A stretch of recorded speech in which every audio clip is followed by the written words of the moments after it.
What's up? What's happening, folks? Welcome back to the channel, Sports, Life, and Politics TV. And today, we're going to be going over this clip of this brother, father of three, husband, ex-football player, who's a youth football coach who was shot and killed by, what's his name, Talib Aqib brother, former Denver Bronco.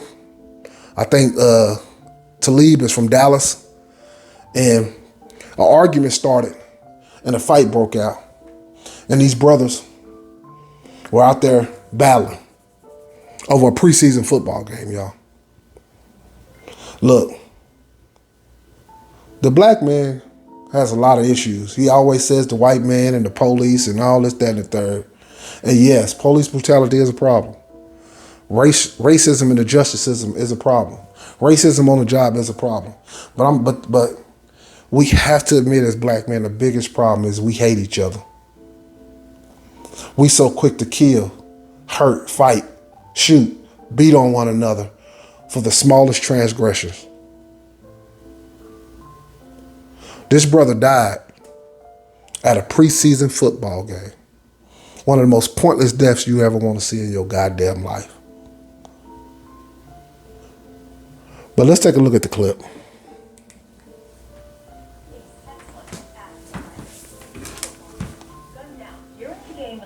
Over the weekend in front of kids, including his own son. Now let me tell you this. For a nigga to pull out a gun around all these kids is the most cowardly shit you possibly can do. You hoe ass, bitch ass nigga. To pull out a weapon around these children is absurd. And let me tell you this about youth sports in general. Because even white people have this problem with fighting and shit at the game and beating on the officials. But I'm focusing on the Negro right now. The Negro, when you have these youth leagues, they need to start out from the very beginning. Hey, man, they need to call every coach, every parent together and say, hey, the officials are going to make bad calls.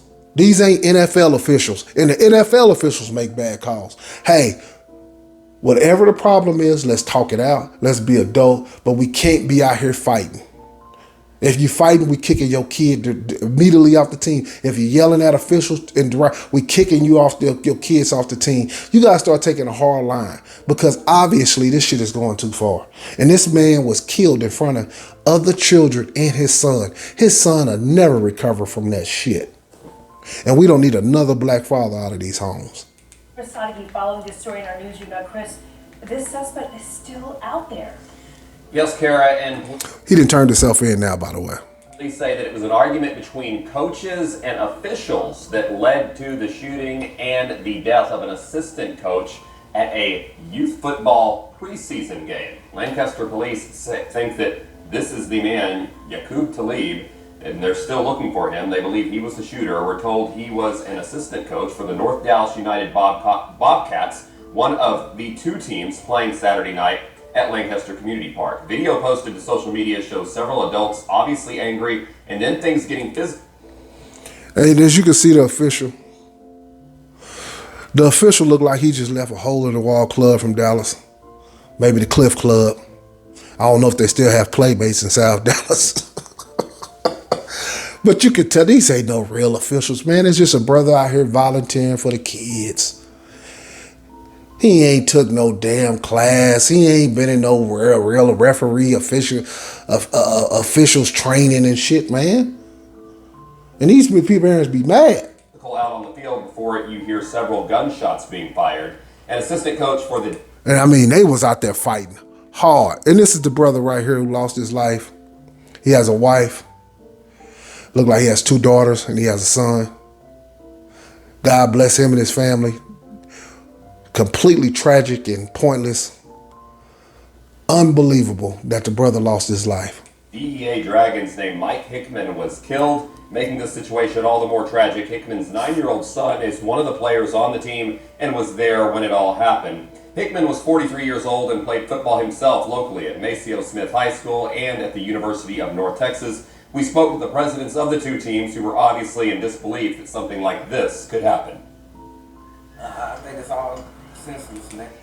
And let me tell you this. The Negro is so quick to fisticuffs over a disagreement. Hey, man, when we grown, man, you can't solve every problem with your fist. I understand. I'm from Dallas, and I grew up, that's how we solved all our problems, with fists. But that's shit for children. That's for children.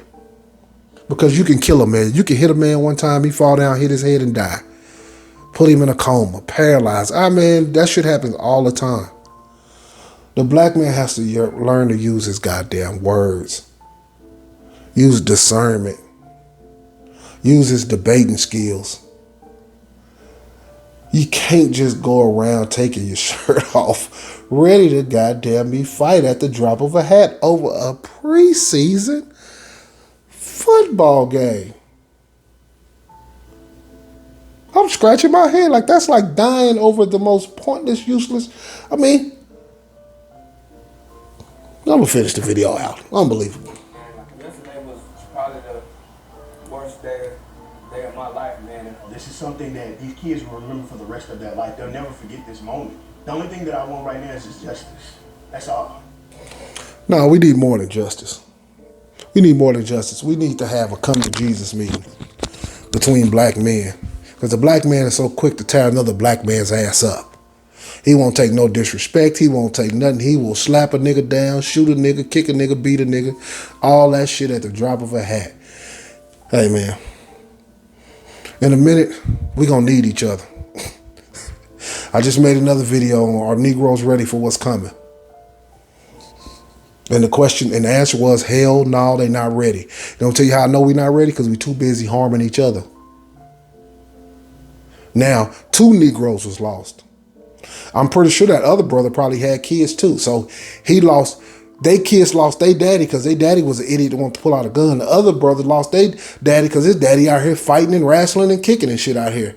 2 brothers gone, 2 families, 2 more black men out of these homes. Ridiculous, y'all. Ridiculous. Like I said, none of us is perfect. None of us are above reproach. We all have things we're working on. But as black men, we have to do better with communicating with one another. We have to learn to communicate with one another without wanting to harm each other. Just because a nigga don't agree with you, or just because a nigga ain't said what you like, that don't mean you want to harm. You got niggas on the internet, they threaten to kill niggas if they say something they don't like. I'll kill you, bitch, at the end, show the gun. Like, God damn. And nigga then turn right around and say, well, the white man, I don't want to hear about the white man. We can't control what he do, but we can control what we do. We can't control what he do, but we can control what we do.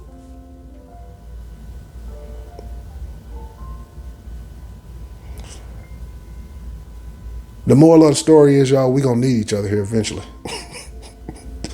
This society ain't gonna hold up, and the black man is gonna, the Negro male, whatever you want to call it, we gonna need each other.